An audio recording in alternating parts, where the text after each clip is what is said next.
Mm-hmm. You ready? I am ready. All right.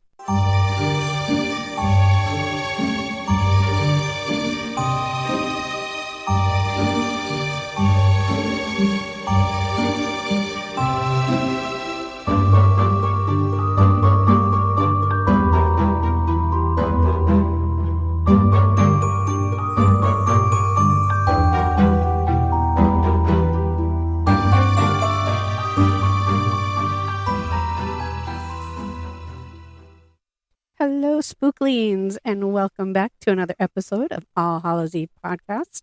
I'm Kathi. I'm Jayson. And what? And what? Yeah. Did you bring a guest with you? No, I did not. Oh, okay. No, I did not. Okay. So how you been? Good. Work. Yeah. So, yeah. Work. Seems like that's all I do anymore. I'm sorry. Yeah, me too. Living the proverbial American dream. Mm. What? I work, I PTA, I podcast. Yeah. It's never ending. So, While we're on that subject, we will probably be switching to an every 2-week yeah, drop on our episodes. Yeah, there's no probablys about it. It's going to be an every 2-week deal. Unless I can get one together sooner than that. Yeah, if we get one sooner, that's fine. But it's just going to be an every 2-week, 2-week episode drop. So, Or we get really bored over Christmas break. you're right. I only have to work 3 days that week, those 2 weeks. So, yeah. So that's the big news is that. So, Have you figured out what you're going to be for Halloween yet? no, out of the 20 million different costumes I have no clue. The kids surprisingly had their outfits picked out and purchased over a month ago. Yeah, I know, that was weird. We haven't been to Spirit Halloween in 3 weeks. It was a letdown this year. Ours in Janesville was. Ours was typically in a bigger building, and for some reason, they decided whatever their business model was or is, they decided to put it in the mall this year, which limited their hours, limited their space, limited everything. And anybody who loves Spirit as much as we do, we go in for the experience factor. So, like, their big Halloween displays that they have every year, like their swamp display last year, which was amazing. They don't have that this year. They have a couple of animatronics at the front of the building. Right and in front of the store, there's one bunch of boxes. 4-way display where there's a tiny little animatronic on each side of this little display. It's so lame. Such a letdown. Whereas last year, like, there was animatronics everywhere. You walked through it, and that's what we go for, is the experience. And just the minimum displays that they had nothing as for Nightmare on Elm Street. Zero. Like, just a little itty bitty blip. Same thing for Disney. Usually they had a big Disney display, like a big 4-way Disney's display in the old buildings.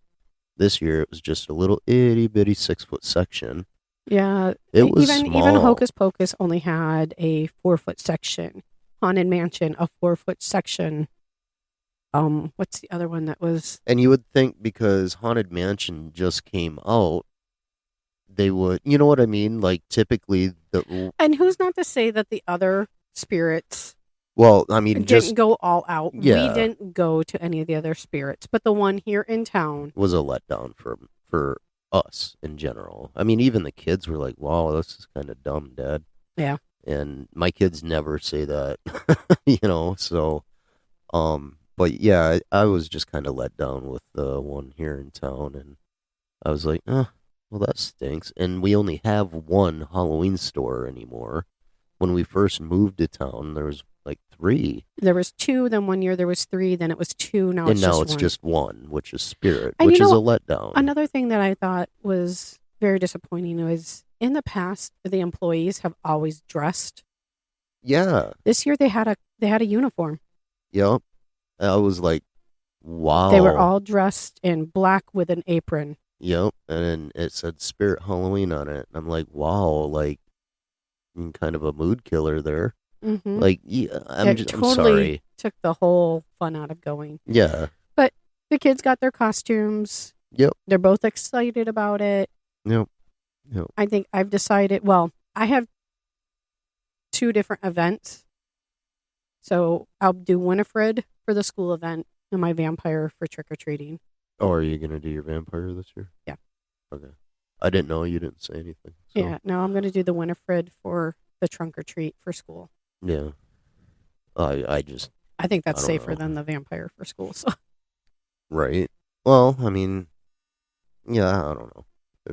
It's not like we go all gore when it comes to the school events. You know what I mean? Like last year we went and picked the kids up. I was in an ostrich outfit. Then I changed into my Freddy outfit. So, I mean... Oh, are you going to have wardrobe changes? Is that what you're saying? Yeah, right. Found out last night that my daughter's a bigger horror freak than I am. She was bugging the shit out of me to finish that movie. To be fair, you have started multiple movies with her and have yet to finish them. Well... And she's wanting to see the end of Christine. No, that's not the one she wants to see. She also wants to see the end of the... Freddy versus Jason. Okay, for all of you guys out there, think it being 10 years old is too young to be introducing horror movies to your kids. Kiss my butt. The first horror movie I ever seen, I was 8 years old. And I will never watch that movie again. But she was very interested in Freddy versus Jason. She would like to see the end of some of these movies. Well, don't look at me. I'm not going to sit down and watch them. Christine, she took off to the neighbors. I was like, well, bye. I was all for finishing it. I was actually watching it. And she left. I was like, well, I'll turn it off until she comes back. She never wanted to watch. She didn't say anything to me about it. Oh, she's mentioned it a couple of times. Her face when we were watching Freddy versus Jason, though, that was funny. She's like, oh my God, Dad, it's her butt. Bo and I left the room and we went upstairs to watch something else.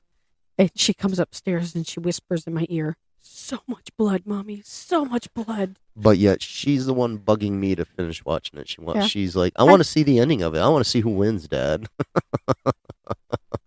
I'm like, okay. But when you know it, we switched out TVs, so we couldn't finish it. Yeah. So, whatever, it is what it is. But I think we got a horror nut on our hands. Oh, she definitely gets it from Daddy, not from Mommy. But yeah, that's the fun of it, I guess. I figured she's old enough for it. She knows the difference between real and fake. So. Well, I also told her that if she has nightmares, she is to wake you up, not me. She did really good. She did not wake up at all. She did not say anything to me about having nightmares. She hasn't finished the movie yet. It's really not that bad. I don't think. Whatever. That's just me. Okay. Well, moving right along. Yes. What anyway, weird news do you have for us? Yes. So before we do get into the weird news, let's do a commercial break real quick. We'll be back. All right. We're back. All right. I'm sorry. You're just like, weird news. I'm like, whoa, wait a minute. Oh, sorry. Get my shit together. All right. So this week comes from Ripley's. And the title of it is Pennsylvania's Stoneman Willie Finally Laid to Rest. This one came out on October 13th, so a couple days ago. Friday the 13th? Yes, ma'am. Friday the 13th, which is a really big letdown. It was just really yucky. Like, nothing exciting happened. I'm sorry. Were Usually you planning... all the freaks and geeks come out on that Were you day. expecting me to, throw you a Friday the 13th party? No. But anyway. All right, so I'm just going to read this verbatim. So it says, residents of Reading, Pennsylvania recently found out that saying goodbye can be hard to do. In early October, they laid to rest a local icon, quote, Stoneman Willie. The unidentified mummy had become a staple of the community and a macabre tourist attraction, drawing people nationwide to Almond's funeral home, where he lay in state for more than a century. Dang. Right? So here's everything you need to know about this mystery cadaver and his true identity. Almost reminds me of that story that you told Yeah, that yeah, one the one time. who ended up being a corpse in an carnival attraction. Yeah, yeah.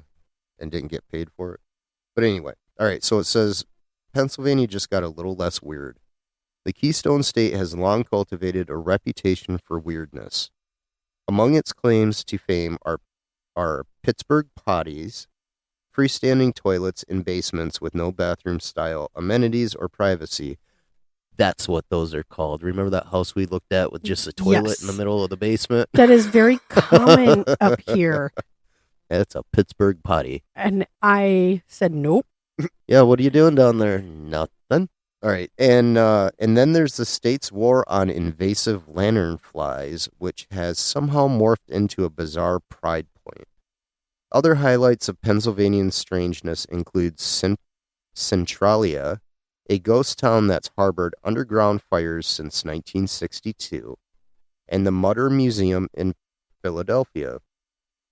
The latter boasts Albert Einstein's brain, a megacolon, the so-called soap lady, and a gruesome collection of human remains dating from the 7th through the 21st centuries. Apparently, Pennsylvanians have a thing for collecting dead bodies, Seriously. as the Mutter Museum and Stoneman Willie attest.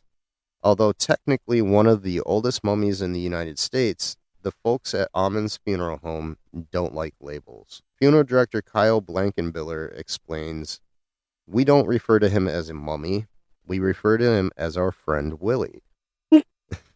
He has just become such an icon, such a storied part of not only reading's past, but certainly is its present. All of this has changed with the dead man's much publicized interment, making Pennsylvania a little less weird.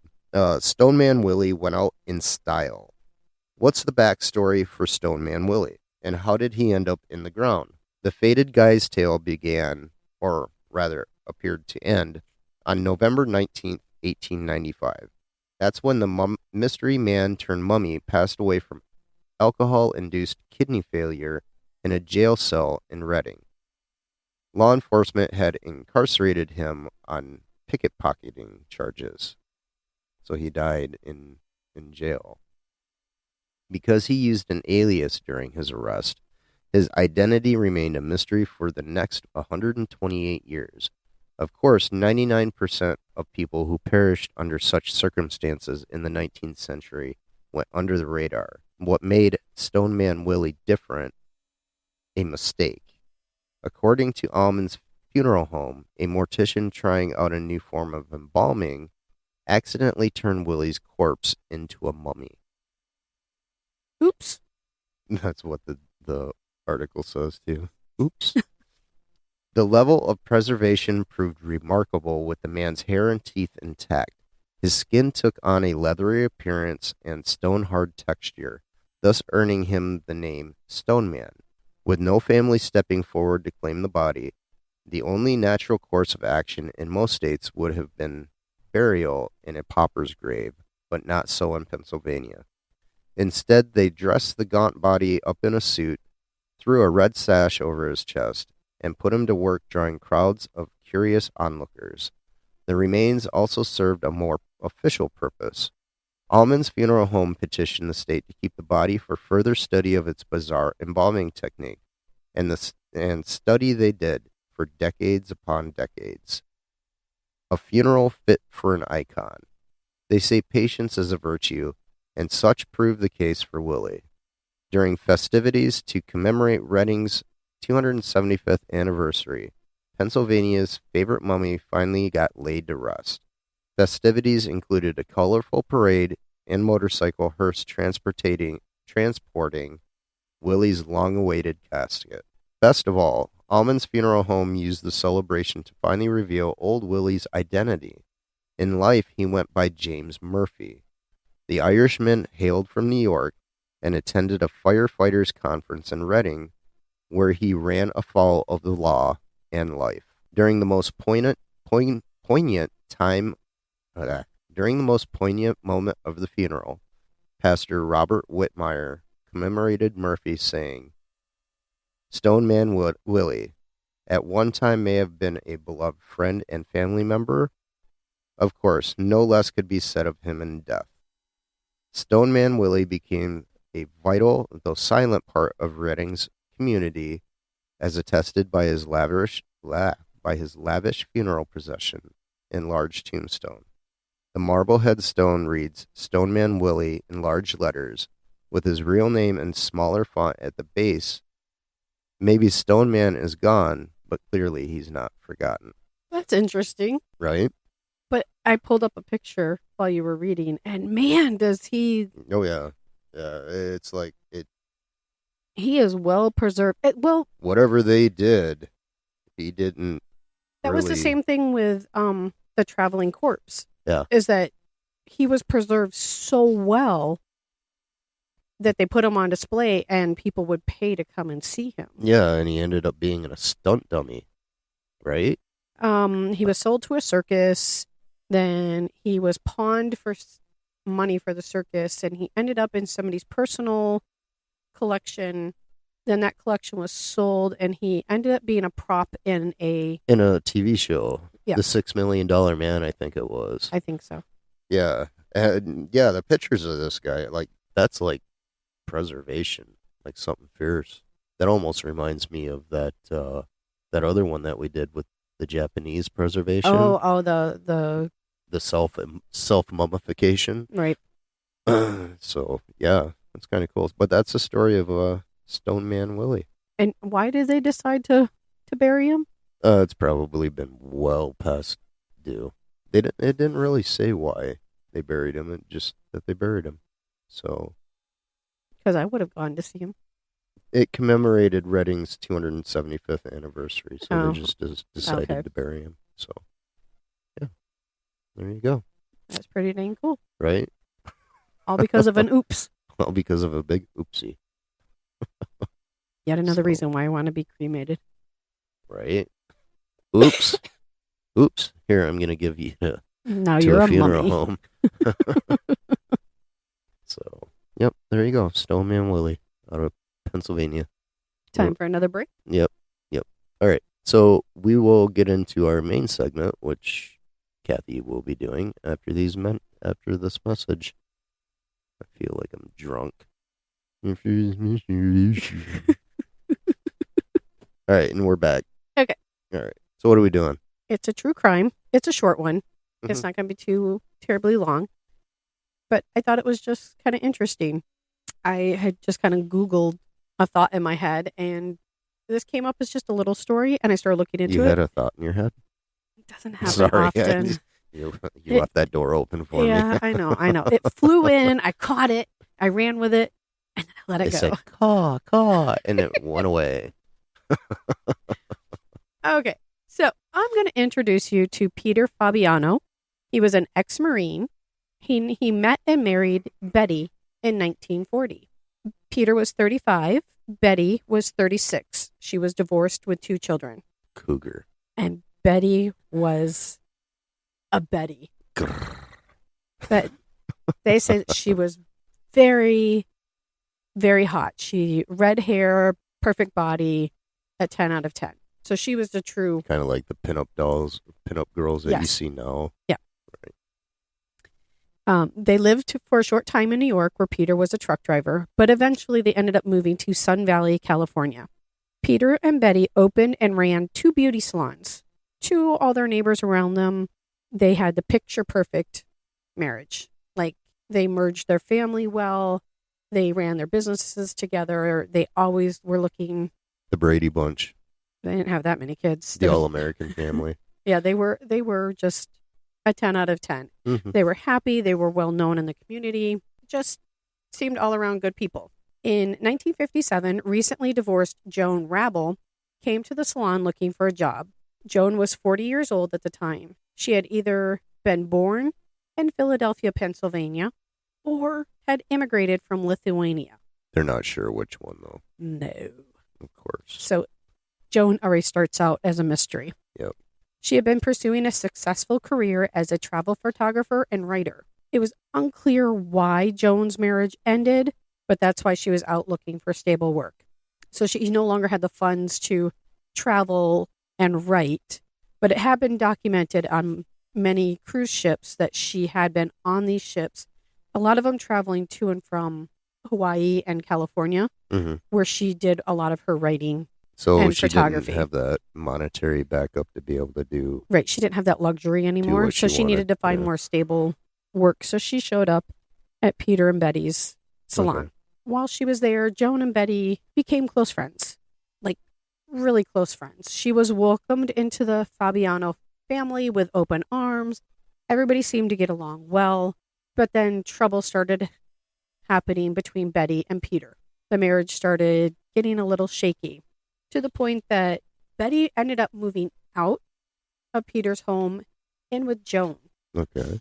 Their friendship was described by the Los Angeles Times as abnormal, which in the 1950s was a translation for homosexual. So they were experimenting, and Yes. he didn't like it, is what I'm going to assume. So. You can take it how you want, whether it just... Sometimes it happens. It is what it is. Whatever. But Betty decided that she wanted to save her marriage. So she went to Peter and confessed everything, that yes, she had been having an affair with Joan. Peter said that he would take her back, but the conditions were Betty was never to talk to or see Joan ever again.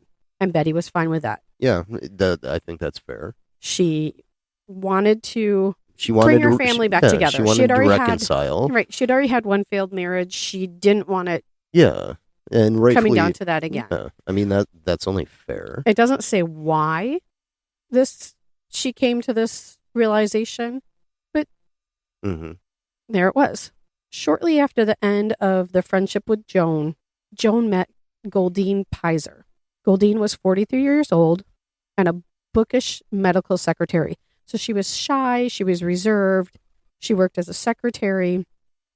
She had recently been divorced from Herbert Crome, a pharmacist at the Naval Hospital.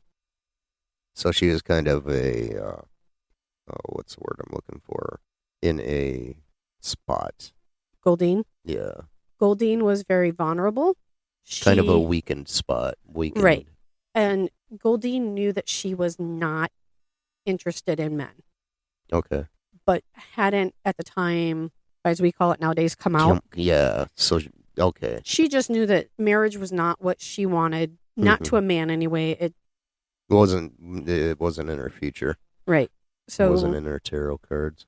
Here she is, divorced, looking for friends. She had moved away from all her family to start out fresh. Yeah. Joan and Goldine became fast buddies. Like they started out meeting for coffee, and then it was every day they were meeting for coffee, gossip sessions, girly lunch, and then it goes to dinners. Right.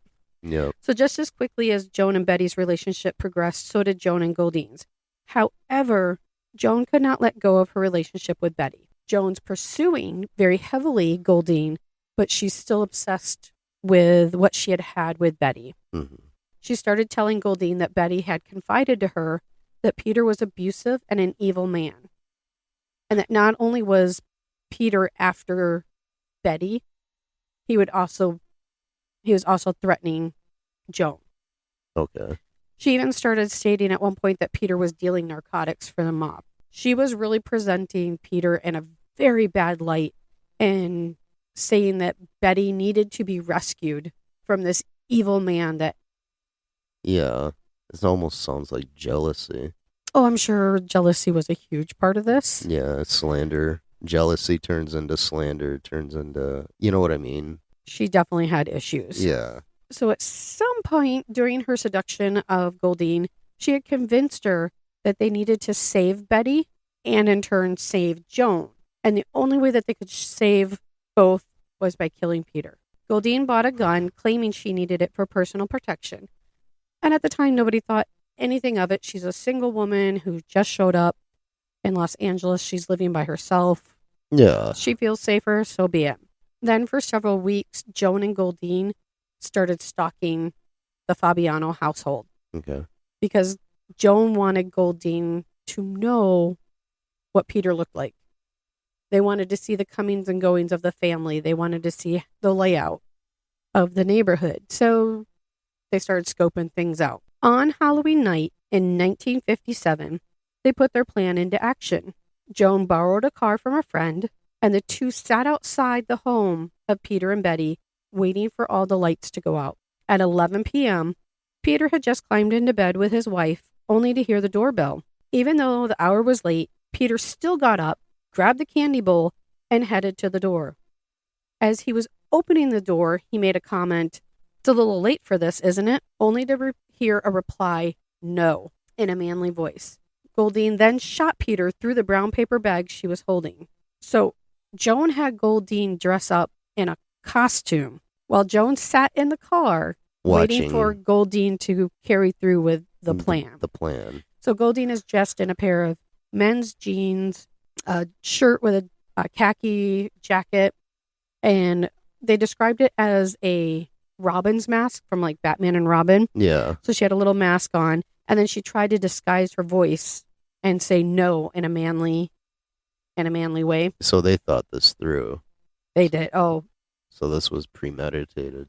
The gunshot, of course, woke up Betty and her 15-year-old daughter, who was sleeping in one of the other rooms. Betty ran to find her husband bleeding from a gunshot just below his heart. Betty's daughter called the police. Peter was rushed to the hospital but died shortly after arriving. Betty was so distraught over what she had just witnessed that they ended up having to sedate her for a couple of days. Well, yeah, your husband just died literally in front of you. Seriously. You know? The only lead at this point that the police had was that a teenager who had been outside saw a car speeding away from the Fabiano household. Mm-hmm. But they didn't have a description. They don't know how many people were in the car. There was very little for them to go on. So this has the makings of almost had the makings of a perfect crime. You know what I mean? Almost. That was their thought process. That if they did it on Halloween in costume, they would never be found out. Yeah. The police at first were thinking that this was a mob hit because of how it laid out. Yeah. So they started digging into Fabiano's past to find out what. The only thing that they could find on him was he had been busted at one point for being a bookie. Okay. That was it. There was no ties to any type of mob connection. He wasn't selling drugs. There was nothing else on his record. He was squeaky clean other than that one little time. And however long he was doing it, he quickly learned his lesson, and that was the end of it. That was probably when he was younger. Probably. So they couldn't find anything else there, and they're like stumped. Finally, they were able to talk to Betty. She was awake and aware, and they were asking her, they started drilling her. What did you see? What did you hear? Who does Peter have as an enemy? Mm-hmm. And Joan's like, well, I heard what sounded like a woman trying to sound like a man at the door. To my knowledge, Peter doesn't have any enemies. We're very well loved in the community. Mm-hmm. The only person that Peter does not get along with is Joan. So the police start looking into her and into Joan. In the meantime, Joan had returned the car that she had borrowed from a friend. Her and Goldine had burned their clothes that they wore that night. Then Joan turns to Goldine and says, "Never contact me again. Pretend we've never met." Mm-hmm. And then Joan leaves. And Goldine is stuck there in this state of bizarreness, trying to figure out what just happened. Utter shock, thinking that they were going to probably be together. And here she is, her best friend, telling her that we've never met. You don't know me.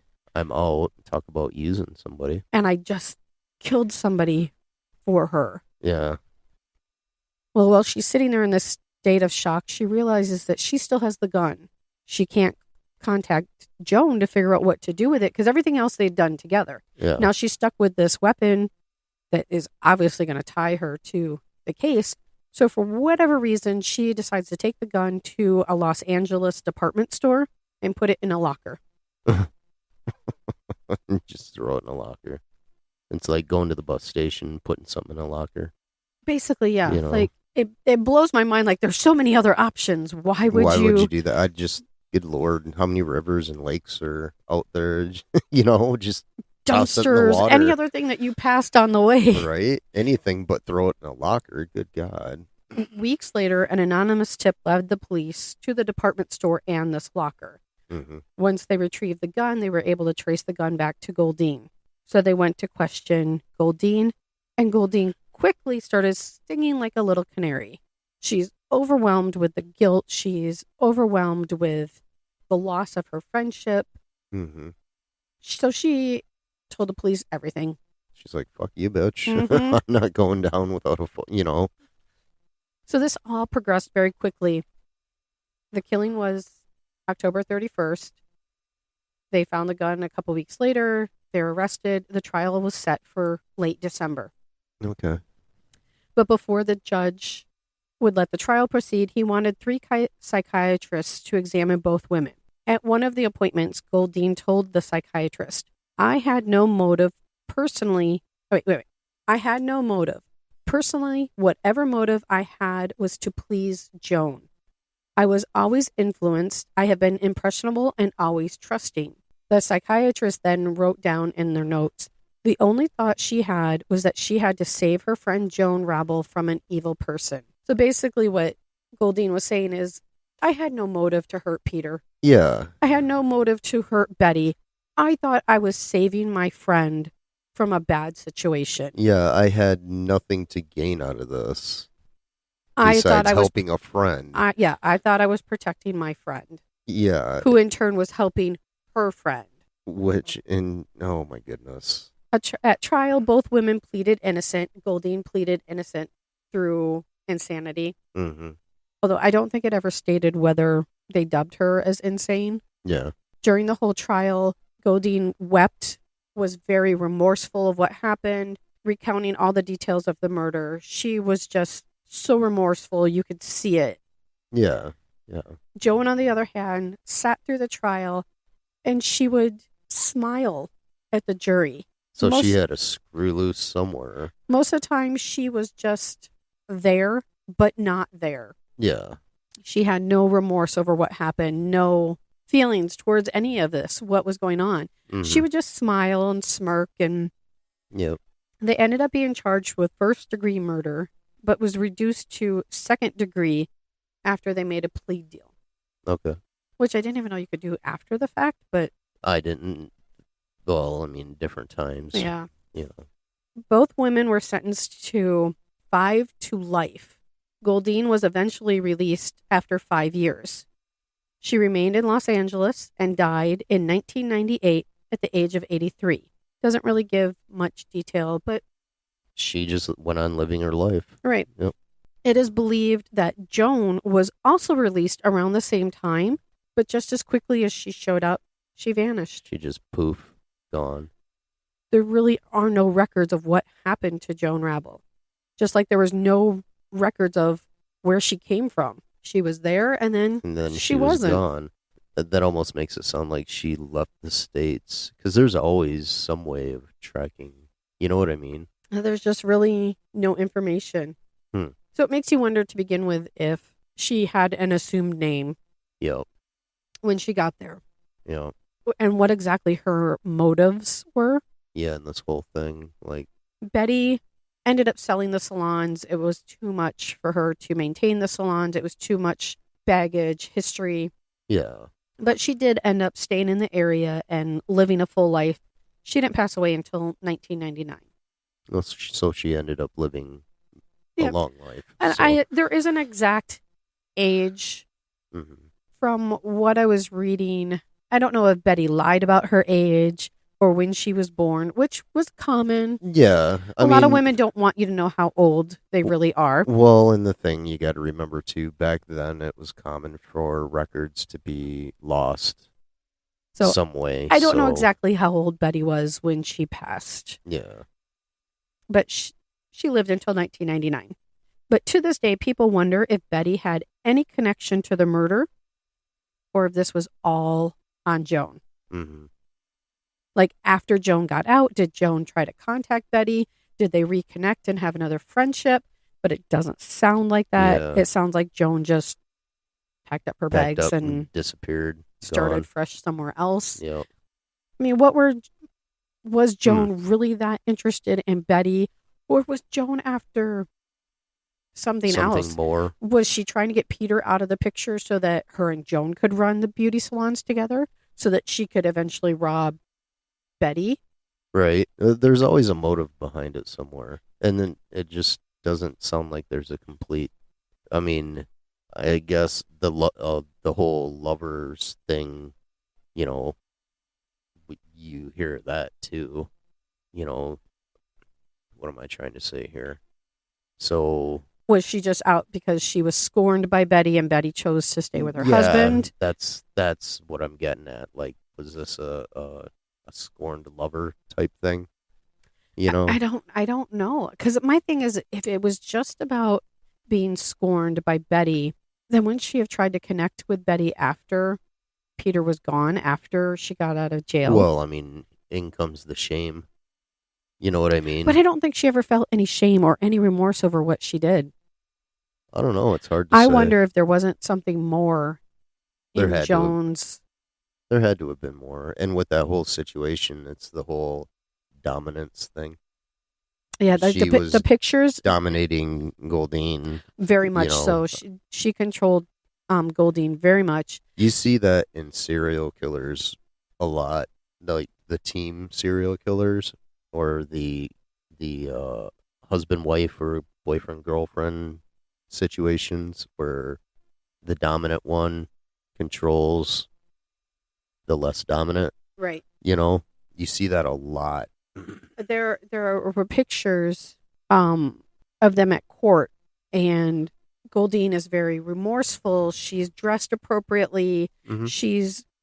Her eye contact is to the floor. She's not trying to interact with anybody. You could just see her body closing in on itself and how She knew she did wrong. bad she felt. Yeah. And then there's there's Joan standing next to her, just smiling, and Like nothing even. she's dressed in like a basic skirt, a basic shirt, and she's got a coat on. She's holding her Mhm. purse, and she's just smug as can be. Yep. And from these pictures, from what I can see, Joan is not very attractive. Well, whatever. I mean, there's got to be more behind that story as to what, like, that escalated something fierce. You know, that sounds like a that's the word, scorned lover And the type situation. only pictures I can find on it were black and white. But the picture of Betty and Peter, they're very stunning. Yeah, they are. So That's it like makes- the all-American It makes family. me wonder too, though, what did Betty see in Joan? Because, like I said, Joan is not. Well, not I mean, not attractive. it's a lot of that is, the excitement of going against the social norm. You know what I mean? It could be. Somebody that feels the same way that you do about a certain situation. There's I guess. I mean, you don't. looks aren't everything. Right. I you get know. that. But, So, I'm sorry. well, the newspapers back then they dubbed this the trick or treat murder. All right. Have you ever heard of this? No, I never heard of this one. I hadn't Mm-mm. either. I just stumbled across it and I was like, oh, this sounds really good. Right? Like that turns into a whole scorned lovers dominating others. It just is all premeditated. Like she was pissed by the sounds of it. You know? Absolutely. I mean, That's what it sounds like. She was pissed and she wanted to get back at him. and then I wonder too, like, did she go out looking for someone that she could easily control and manipulate? Mm. Was that her whole friendship with Goldine was Could be. just so she could control her and have And- her commit this crime? Yeah. So her hands were clean of it. But they both ended up with the same sentencing. Different thing. I mean, this kind of stuff back then really was not a Well, common thing. Another you know? article goes in to say how the courts were so much more lenient on Mhm. women than men. Because, like I said, originally they both got first-degree murder, and then they came back and reduced it to second degree. Yeah. And then they only served 5 years. Yeah. Yeah. You can tell the difference in the court systems then versus now. You know what I mean? Like, Mhm. yeah. No, that's interesting. I've never heard that one before. I hadn't either, and I thought it was appropriate for this time of year. Yeah. I found some other ones along the same lines. Some of them I'm not going to touch. Mm-hmm. Yeah, no. Some are boundaries we don't cross. So, So hopefully a couple of the other ones pan out, and I'll do a couple more leading up to Halloween. yeah. Okay. Because I thought these were pretty cool. All right. All right. Well, that was interesting. And I guess I'd never heard of that one. It's kind of cool. Oh, not cool, but interesting. Well, it's also a life lesson. You know, Yep. trick or treating usually ends at 8, maybe 8:30. Don't answer Don't your answer door. your door later on at night. Make sure your light's off, Yep. and don't answer those doors. Don't do it. Don't do it. I don't care how late those trick or treaters show up. Nope, I'm out of candy. Right? All right. So you want to go ahead and wrap this one up? Sure, go ahead and find us at www.allhallowsepodcast.com. You can find all of our latest episodes up there. Well, all of our episodes. Yep. You can find pictures of friends and family that have purchased merchandise. By the way, you can find the link to go and purchase some merchandise. And you can shoot us emails from there. Yep. If there's a story you'd like us to cover or something you'd like to add to one of our episodes, just let us know. Absolutely. That's what we're there for. You can find us on All social media, and you can go from our website to all of our social media. You can find us on all platforms. Yep. Your favorite place to listen to podcasts. Make sure you hit the like and subscribe. Yep. Because that makes us pop up even more. Yep. And 'tis the season for scary stuff. So, Okay. all right. Well, with Wait. hold on. All right. Yeah. Why do the ghosts go into the bar? Why? For the booze. Oh, Jesus Christ. Stay spooky, my friends.